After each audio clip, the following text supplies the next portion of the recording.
जिंदगी की इस भागदौड़ की रेस में हम में से कोई ये नहीं जानता कि ये रेस कैसे खत्म होगी और कब खत्म होगी, और हम में से ये भी बहुत कम लोग जानते होंगे कि ये रेस कब शुरू हुई और कैसे शुरू हुई। हम रोज सुबह उठते हैं और हमारी काम जो है उस दिन की सुबह उठने से ऑफिस के लिए तैयार होना, ऑफिस के लिए निकलना, ऑफिस पहुंच के क्या क्या काम करने हैं, पूरे दिन का शेड्यूल, वापस आते हैं, घर पहुंचते हैं, हमारा क्या एनर्जी लेवल होता है, यानी सुबह से लेके रात तक हम एक्टिविटी एक के बाद एक एक्टिविटी करते रहते हैं। लेकिन क्या आप जानते हो कि जो हम एक्टिविटीज कर रहे हैं उन एक्टिविटीज का हमारे हेल्थ के ऊपर क्या प्रभाव पड़ रहा है। यानी हम सुबह उठने से लेकर रात होने तक, जैसे मैंने कहा कि एक काम के बाद दूसरा काम करते जा रहे हैं। हम एक रोबोटिक लाइफ जी रहे हैं, लेकिन हम ह्यूमन बीइंग हैं, हम रोबोट नहीं हैं।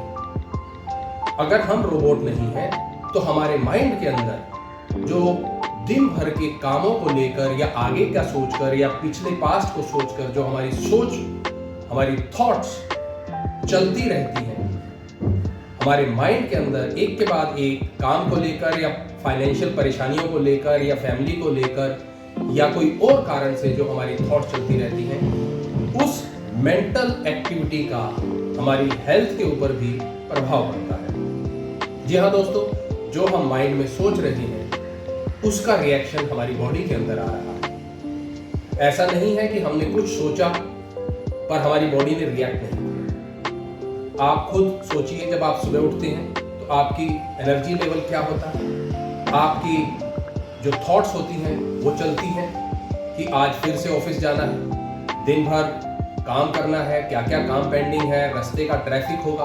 तो जो भी ये थॉट चल रही है, आप खुद 1 मिनट का पॉज लेकर सोचिए कि आपके अंदर उसका क्या इमोशनल रिएक्शन हो रहा है। कि ऑफिस जाने के लिए जो आपको ट्रैफिक में से गुजरना है कितना टाइम लगेगा, या फिर ऑफिस में जो काम पेंडिंग है उसको करना है, या आपको प्रमोशन नहीं मिल रहा है, या सडनली आपका बॉस आपको बुलाता है और आप कहते हैं अरे यार फिर से बॉस ने बुला दिया। तो जब ये आपके रिएक्शन आ रहे हैं, इस थॉट ने आपकी बॉडी के अंदर एक रिएक्शन क्रिएट किया।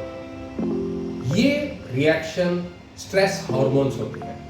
जी हाँ दोस्तों, हर थॉट के साथ हम क्या फील कर रहे हैं, क्योंकि जो दिन भर हम अपना काम करते हैं उसका इमोशनल रिएक्शन हो रहा है। हमारी बॉडी कंटिन्यूसली स्ट्रेस के माहौल से गुजर रही है। हमारा माइंड कुछ सोच रहा है, उसका स्ट्रेस हार्मोन्स हमारी बॉडी के अंदर रिलीज हो रहे हैं। तो ऐसे में आप कहेंगे कि स्ट्रेस तो एक नॉर्मल है।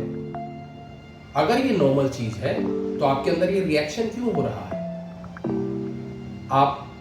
क्या आपने सोचने की कोशिश की है कि आपका बीपी बढ़ गया है, आपकी हार्ट बीट तेज हो गई है, आपका डायबिटीज लेवल जो है वो एज पे पहुंच गया है, या कहीं और आपको कुछ और ऐसी बीमारियां ब्रीदिंग की हो सकती है, हार्ट को रिलेटेड हो सकती है। तो ये स्ट्रेस अगर नॉर्मल है तो ये बीमारियां नॉर्मल है? जी नहीं, ये सब हमारे उस स्ट्रेस हार्मोन्स का कारण है।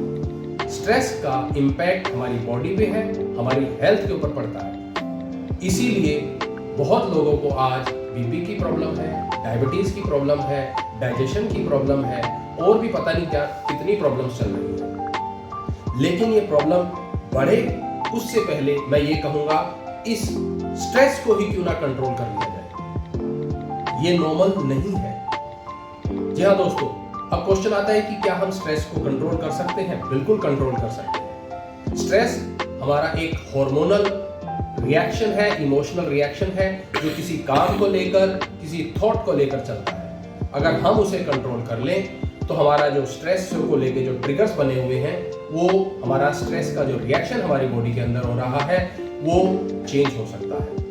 उसके लिए मैं इस वीडियो में आपके साथ बात करने वाला हूँ। बहुत ही वंडरफुल प्रैक्टिस है माइंडफुलनेस प्रैक्टिस। जी हाँ दोस्तों, माइंडफुलनेस वो प्रैक्टिस है जो हमें हमारे मेंटल क्लटर से बाहर लाने में मदद करती है। माइंडफुलनेस वो प्रैक्टिस है जो हमारी प्रेजेंट मोमेंट में अवेयरनेस को एस्टेब्लिश करती है। माइंडफुलनेस वो प्रैक्टिस है जो हमारे internal reaction and external surrounding को के बीच में एक पीसफुल रेजिलियंस रिलेशनशिप डेवलप करने में हमारी हेल्प करती है। तो दोस्तों, अगर आप रेगुलर माइंडफुलनेस प्रैक्टिस करेंगे तो आप ये स्ट्रेस को, मैं कहूँगा कि 100% भी कंट्रोल कर सकते हैं। कंडीशन वही है, आपको रेगुलर माइंडफुलनेस प्रैक्टिस करनी चाहिए। माइंडफुलनेस प्रैक्टिस करने के लिए आप मेरा कोर्स भी ज्वाइन कर सकते हैं या आप कहीं और से भी माइंडफुलनेस सीख सकते हैं। साथ ही हमें अपनी लाइफस्टाइल को चेंज करना होगा। जी हाँ दोस्तों, जब भी हम स्ट्रेस की दौर से गुजरते हैं तो हमारे अंदर वो कोर्टिसोल रिलीज होता है, लेकिन जब हम एक एक्सरसाइज करते हैं, चाहे वो योगा हो, चाहे वो स्ट्रेचिंग हो, चाहे वो जॉगिंग हो, चाहे वो वॉकिंग हो, तो हमारा माइंड वो कोर्टिसोल ना रिलीज करके एंडोर्फिन रिलीज करता है, जिससे हमारी बॉडी एक हैप्पी फील करती है। साथ ही अगर हम अपनी ईटिंग हैबिट भी चेंज कर दें, या दोस्तों कुछ भी ऐसा ना खाएं जो हमारे अंदर हमारे मूड को कंट्रोल करे या हमारे मूड को स्विंग कर दे। तो अगर आप ये चेंजेस करेंगे, रेगुलर माइंडफुलनेस प्रैक्टिस करेंगे, रेगुलर एक्सरसाइज करेंगे, अपनी ईटिंग हैबिट्स को चेंज कर देंगे, तो आई एम श्योर आप अपनी इस स्ट्रेस को कंट्रोल कर सकते हैं।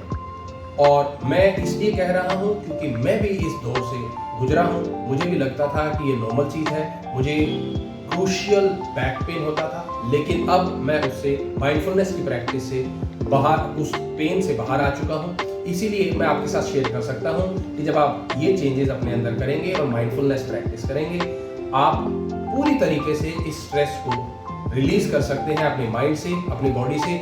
आप अपने परसेप्शन जो है वो किसी काम को लेकर चेंज कर देंगे, क्योंकि माइंडफुलनेस प्रैक्टिस ही हमारी वो प्रैक्टिस है जो हमें हेल्प करती है कि किसी भी चीज़ को, किसी भी थॉट को, किसी भी काम को नॉन जजमेंटल वे में देखने के लिए हमें रेगुलर जो हमारा नेचुरल रिएक्टिव होता है, रिस्पॉन्स होता है, वो ना करके एक रिस्पॉन्स जो होता है उसकी तरफ लेके जाती है। हमारी अवेयरनेस को प्रेजेंट मोमेंट में हमें कल्टीवेट करने में हेल्प करती है। इसलिए अगर आप स्ट्रेस फ्री होना चाहते हैं तो आप माइंडफुलनेस प्रैक्टिस कर सकते हैं। साथ ही मैंने बुक भी लिखी है, rising about stress, mastering 60+ strategies for a better life. तो आप चाहे तो बुक भी खरीद सकते हैं, उसका लिंक भी मैं डिस्क्रिप्शन बॉक्स में दे रहा हूँ। सो जैसे जैसे हम अपनी दिनचर्या से गुजरेंगे, हम उस स्ट्रेस से बाहर आ जाएंगे माइंडफुलनेस की प्रैक्टिस से। एंड जो मैंने कहा कि बुक भी जो लिखी है, आप बुक की भी हेल्प ले सकते हैं। So let us together live A happy, harmonious, healthy life, a better life.